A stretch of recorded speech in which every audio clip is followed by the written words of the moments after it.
அகர முதல எழுத்தெல்லாம் ஆதி பகவன் முதற்றே உலகு. பாக்குப்பன். வணக்கம். இன்று என் சிதறல் வாங்குவோம் நாலடி. சான்றோர் பெருமக்களே, நாலடியாரில் பிறர் மனை நயவாமை என்ற தலைப்பில் இன்றும் ஒரு பாடல். ஊருள் எழுந்த உரு கெழு செந்தீக்கு நீருள் குளித்தும் உயலாகும்.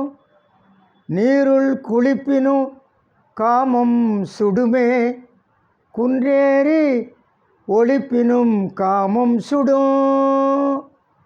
நாலடியார். ஊரை பற்றி சூழ்ந்து மேலோங்கிய அஞ்சத்தக்க வெப்பமான சிவந்த நெருப்பிலிருந்தும் ஒருவன் தண்ணீரில் மூழ்கி தப்பி பிழைத்து கொள்ளலாம். ஆக நெருப்பிலிருந்து கூட ஒருத்தன் தப்பி பிழைத்து கொள்ளலாம். எப்படி? தண்ணீரில் மூழ்கி.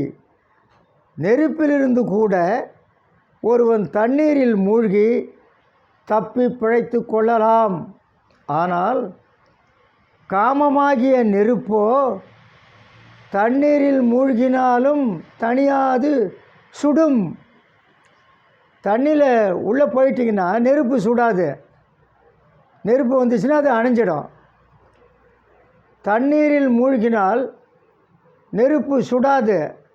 நெருப்பிலிருந்து நாம் தப்பித்து கொள்ளலாம். ஆனால் காமமாகிய நெருப்போ தண்ணீரில் மூழ்கினாலும் தணியாமல் வந்து சுடும். மலை மீது ஏறி மறைந்து கொண்டாலும் தாவி சென்று சுடும். தண்ணீரில் மூழ்கினாலும் காமமாகிய நெருப்பு சுடும்.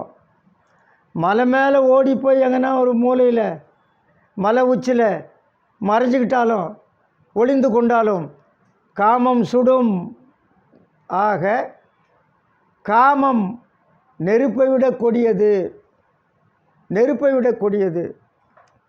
நம்ம செய்தித்தாளில் பார்க்குறோமே, சாமியார் தடுமாறி போனார், சாமியார் தடம் மாறி போனார். ஏன் தடுமாறி போனார்? ஏன் தடம் மாறி போனார்? காமம்தான் காரணம். சான்றோர் பெருமக்களே, ஆக காமம் மிகவும் கொடியது, நெருப்பை விட கொடியது. நாலடியார். ஒருத்தன் ஒரு சாமியாரை அறிமுகப்படுத்தினான். இவர் ஒரு நல்ல சாமியார், ஊருக்கு ஒரு மாமியார். நன்றி, வணக்கம்.